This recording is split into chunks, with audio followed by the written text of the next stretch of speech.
Can lead on this. Friend, you're my best friend.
Hey, what's up? You know, just hanging in there. It's a busy time of year. We've officially, well, not officially. We've been in crazy season for a little bit, but now we're neck deep. We're right there. Bruh, I see you. Oh, hey, Michaela. Woo woo. So what? Today is June 3rd, 2025. Already. It's summertime. And okay, so you're screaming it's summertime, and I'm like, oh my gosh, the year's half over.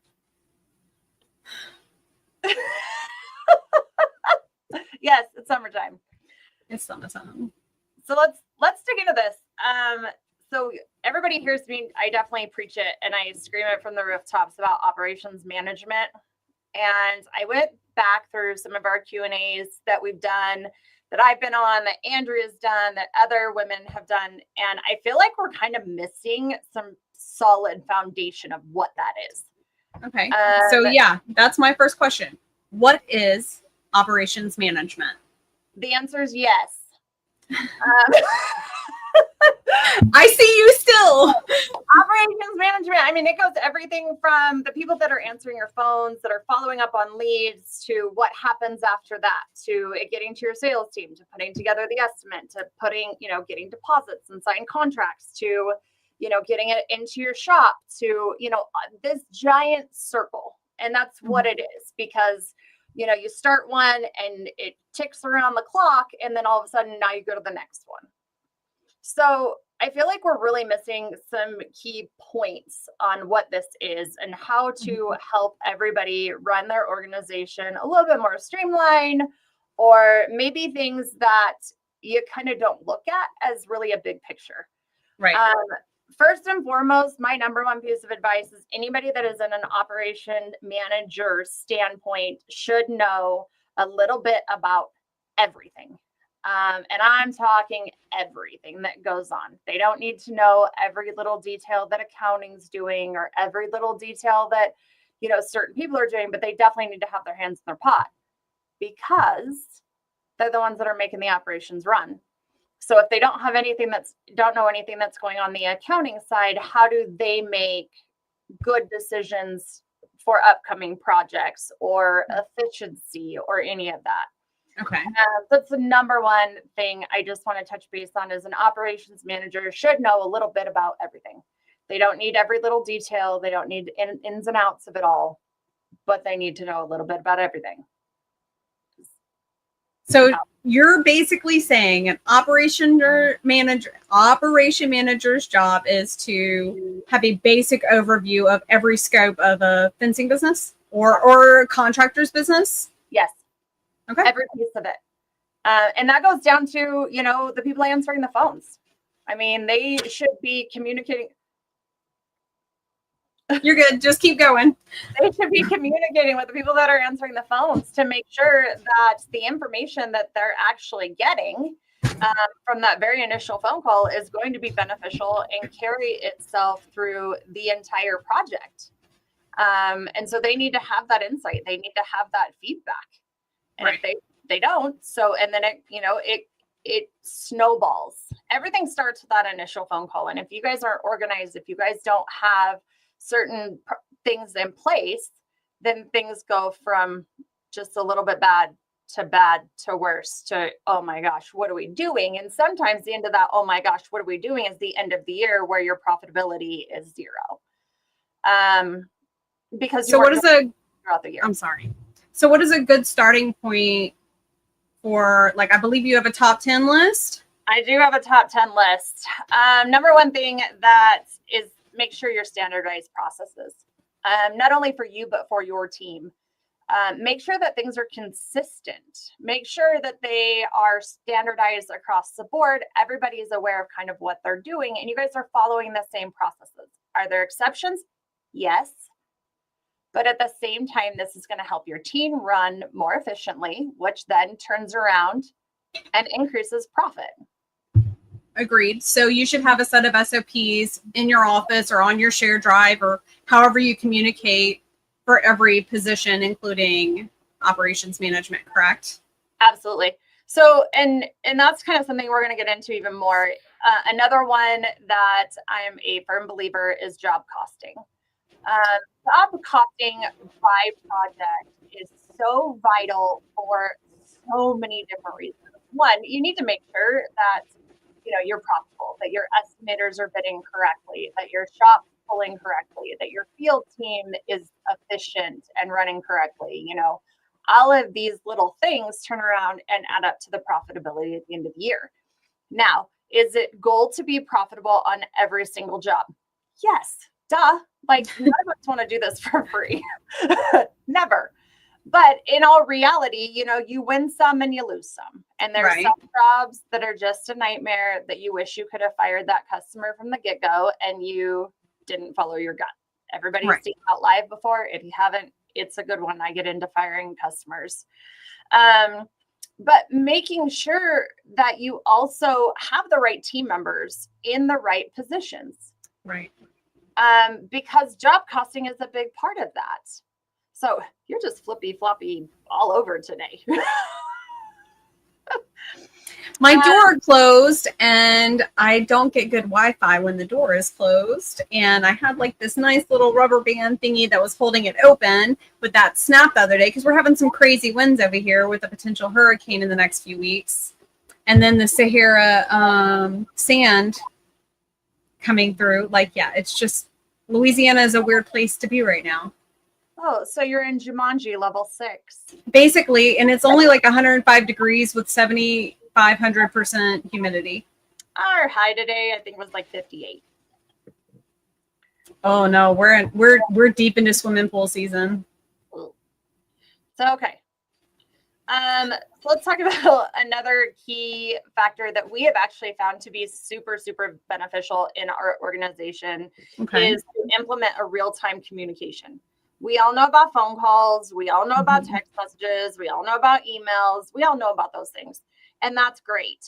But when you implement instant communication and the availability for your team to be able to communicate openly and right away and get feedback from multiple different people, we have found that it increased our operations tenfold. So what do you use? So we actually use an app called Breakroom. That we love. We actually use it for scheduling. We use it for time off requests. We use it to do shout outs on jobs. We use it for anniversaries, birthdays, kind of it's our hub. And So, what was the percentage of profitability? so yeah, Or increase, sorry. I would say our increase on as far as communication within our team easily went up 60-70%. Wow. And it's a matter that even if it's not instant feedback from others, it's a communication. And the team members that are out in the field that don't have time, they're hearing their phone ding. They're like, oh, it's break room. I'll get to it. then at the end of the day can go back and see the entire conversation and chime in, you know, and hey, I agree with this, or hey, I don't agree with that, or you know, whatever the case may be. So real-time communication will increase production and operations. Yeah. And a lot of this goes right back, and we preach it all the time about company culture. And you know, this is one of those things that link right back to that ground zero. Schedule with flexibility and a buffer. This one's hard in our industry. You're like, what? Yeah. Hold on, this is number 4, correct? So yes, we're on number 4. Number 4, schedule with flexibility and a buffer. Yes. Ooh. Okay. Okay. So what does that mean? So we can look at an estimate and we can say, okay, the estimator has projected this job to be done in X amount of hours for X amount of guys. They should be able to go to this job the next day or Tuesday or Wednesday or however the schedule, you know, plays out and the size project, because of course that goes into play. But we always add an extra. Okay. We schedule an extra, and that comes with really good communication with your customers, because you're like, hey, Miss Jones, there's a possibility that I might have a crew available Thursday or Friday. If not, then you'll definitely see us the next Monday.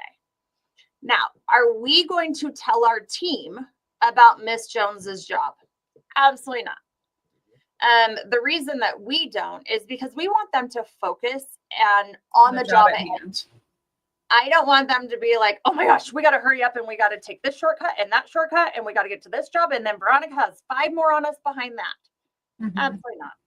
Like, they know what the hours are. They know what the goals are. They know what they should be hitting. And so you've got to have a little bit of sway. And let's face it, is there ever a time that every single job in a week goes perfect? No. No. I'm expecting to fly unicorns when that happens. Like, I start looking out my window. I feel like at SWI, it's always unicorns and rainbows. Is it not? Yeah. They'll just make it look easy. A lot of laughing and a lot of, you know, jokes is how we make this go. So you've really got to know your crews. You know, plan, you know, hope for the best, plan for the worst in some situations. And that's a great way to look at it, is to give yourself that flexibility and that buffer if things kind of go sideways. Don't put your crews under such pressure and such stress, because then you get shortcuts, then you get warranty calls, then you get all the things. Okay, so let's talk about number 5. Okay. Because this is a big one. Track and analyze key matrix.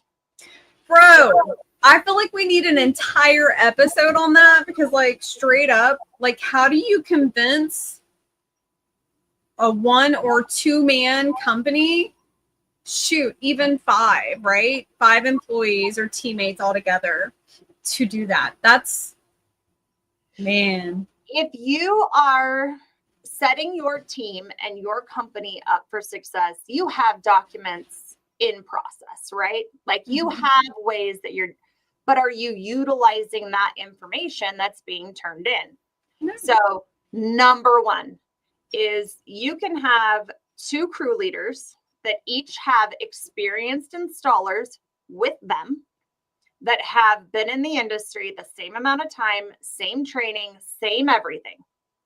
And one can be stronger at one type of installation and the other one can be stronger at the other, right? So this is where that track and analyze. Are you analyzing that data and putting the best team in the best job? I see you, but how do we teach people to quantify that? Like, you might have that data or you might have that knowledge, but like, to actually sit down and... I can tell you that any operations manager, again, you can have a 2-man crew. You can be, you know, an owner operator and you're doing it. And I'm telling you that if you're paying attention to the installation that they're putting in the ground, you see it. It's not, you don't have to sit down and put it on paper. You don't have to.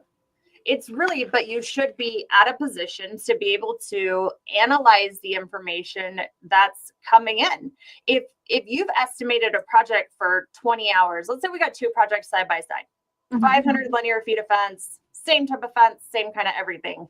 And you send those guys out both on Monday morning at 7 a.m., boots on the ground, their trailer was already loaded, everything was ready to go for them.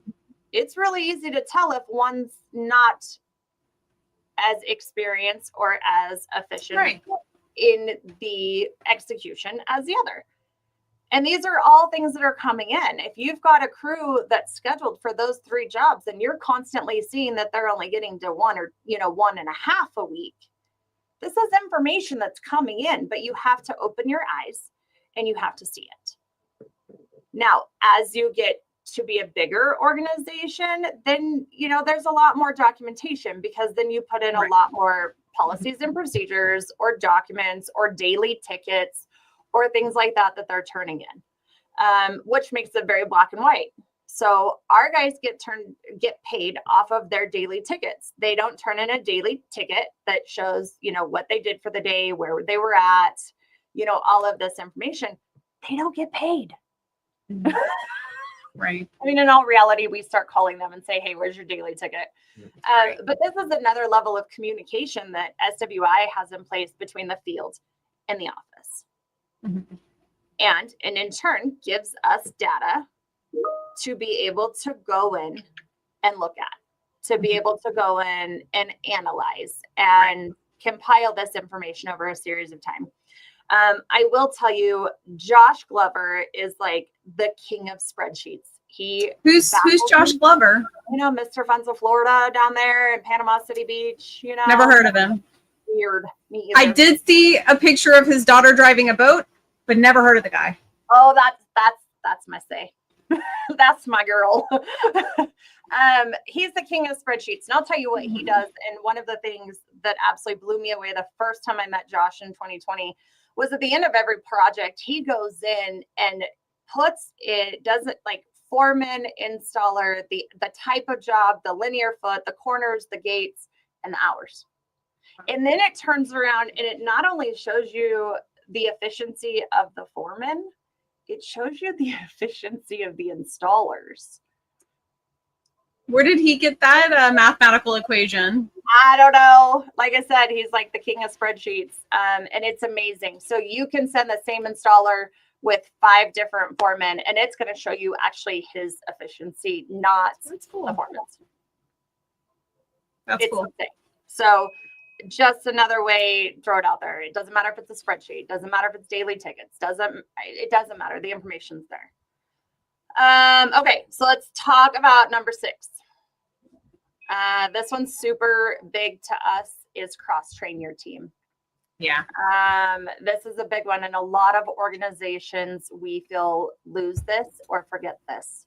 I will tell you that my gals in SWI will tell you that they're really tired of attending meetings that don't pertain to their day-to-day operations. But I tell them that, maybe in 3 months, they're going to hear a key word and they're going to be like, oh, I was on that meeting.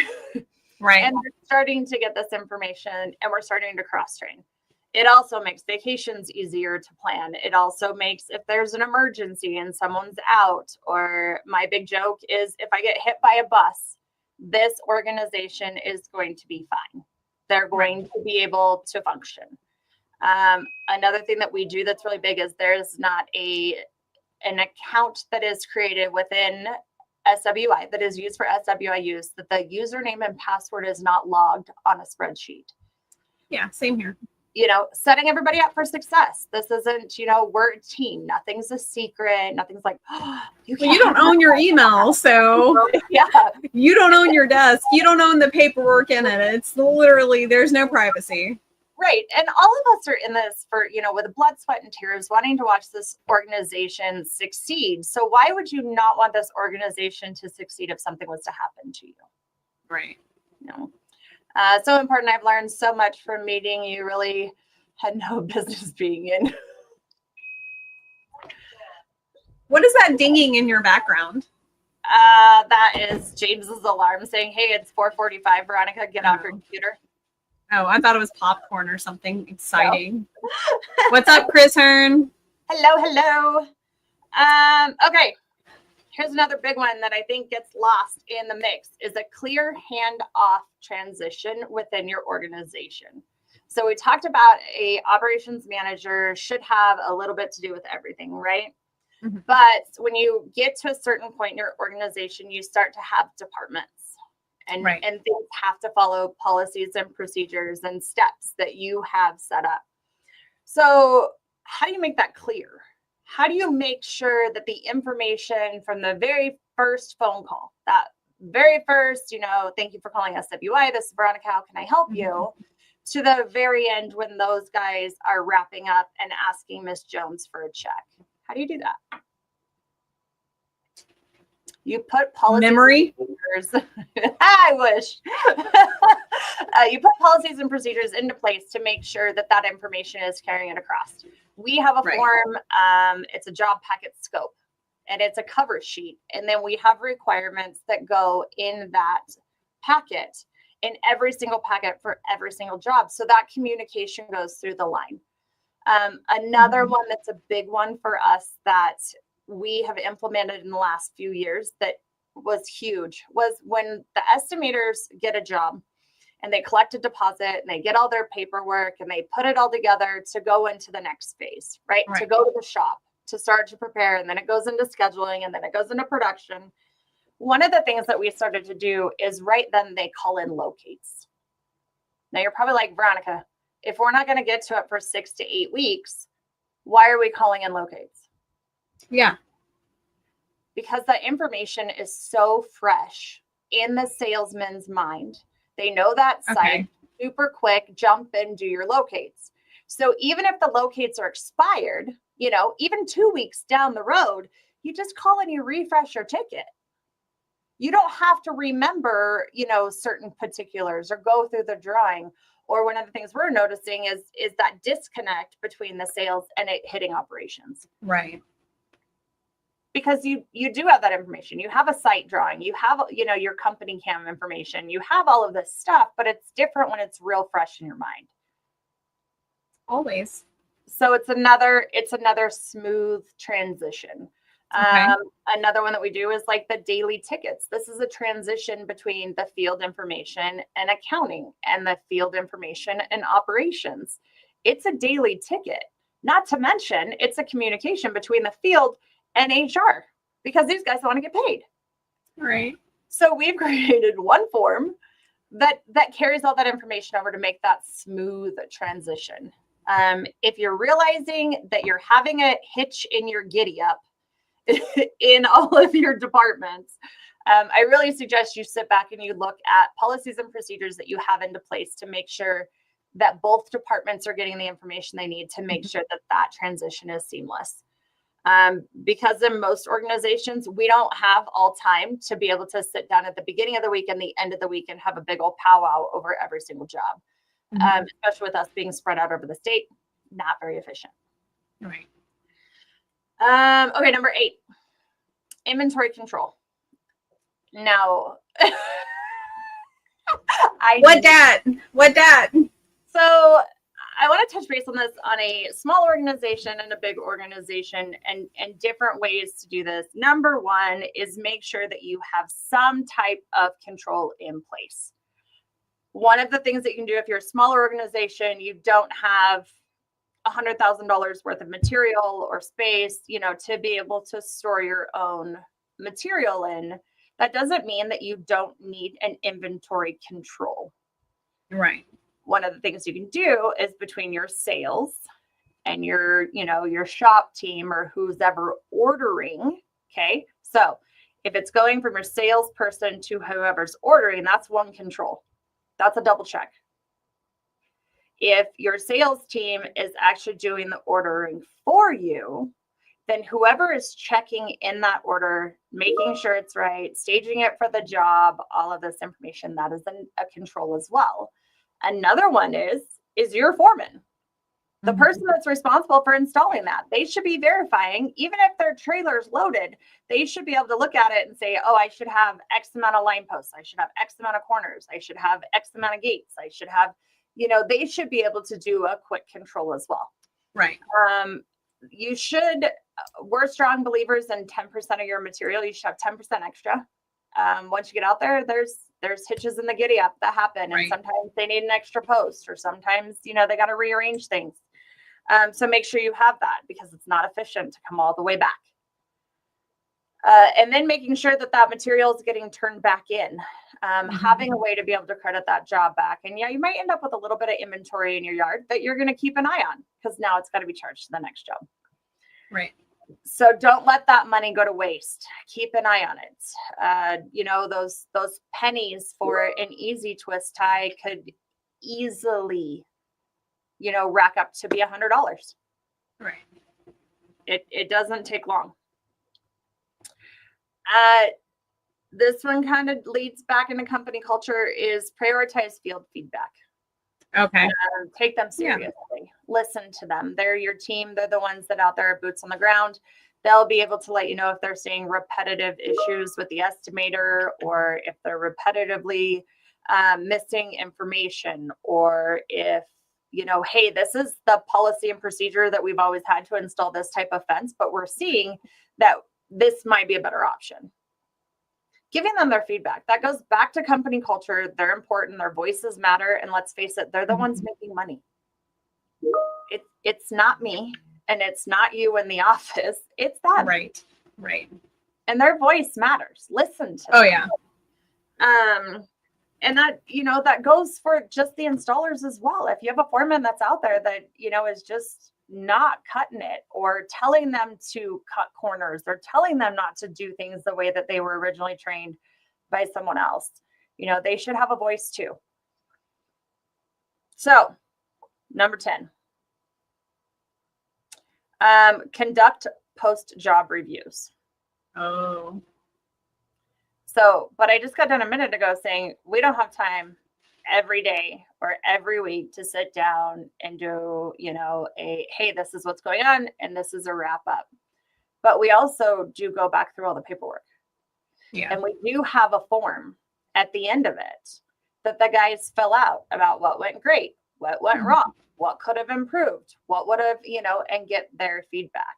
And then that information comes then to me and to Mark and to Alan and to the office for us to take a look at. And then, that gives us, okay, we got to dig deeper into this, or, okay, I've seen this a couple times now.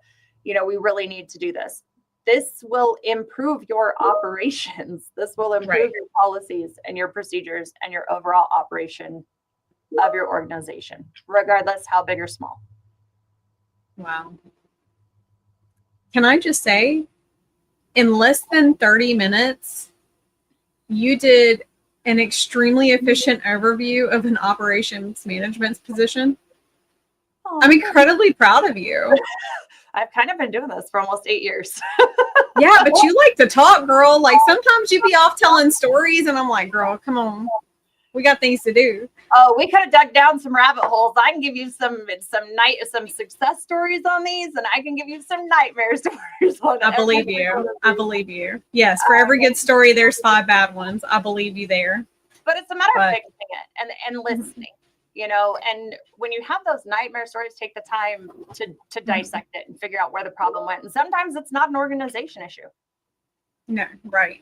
So if somebody wants more information on this, or wants to talk to you, or do we have anything coming up, any kind of education and anything happening around town? Yeah, we do. So SWI is actually super excited that we are actually throwing a 2025 SWI Summer Bash. Now you're probably like, Veronica, what the hell is that? Yeah, what's that? Party. Like, we're throwing a party. July 17th through the 20th, we are throwing a party for... That's a lot of days. 4 days. So what are we going to do? Well, let's see. We're going to have live music. We're going to have food. We're going to open our doors. We're going to have some round tables. We're going to have some fireworks. We're going to have all kinds of stuff. Yeah, just not on our grounds. That'll be the after hours. Got you. No, that sounds awesome. We're celebrating 100,000 followers on our YouTube. How do people sign up? So you can go to the SWI page, and we're working on that, as well as Sean King is actually going to be involved in this event as well. The 17th is all training, and then the next 3 days is a mixture of events that we'll have on our website. So keep an eye on that. If you are interested in being a sponsor, which is really cool, so we've got some great sponsorship information that is actually already in our retail store that's on our website under SWI Fence. So we've got some really huge stuff. Even if you're just a fan, if you're not in the industry, please come hang out with us. And if you want to sit down and have some conversations with me and dig into this some more, like, I'll be right there with you. Love it. I love it. Well, I hate to cut this short. The last thing I want to say before we roll out is if you do want to sponsor the Women of FWA's booth at the 2025 show, reach out. And then we also are doing our retreat. It's going to be in Branson, Missouri, June 11th through 14th of 2026. And CMM has already graciously volunteered to host and sponsor our kickoff and ending events for that. More details to come. And when I say we are in hours of meetings to make sure that this is a great and successful event of building leaders, I am not joking. Lots of crying, lots of boxing, lots of I love yous and kumbayas, but after, of course, the boxing. But no, it's going to be a great event. So reach out, socials, our phone numbers, our emails, womenofFWA@gmail.com, like however you want to get a hold of us. So absolutely. If you're looking for more information on the SWI or any of the Women of FWA, you're more welcome to reach out to me directly as well, which is veronica@swiwyoming.com. So more than happy to have some more conversations. I love these. Awesome. Okay, you guys, next week. Cheers.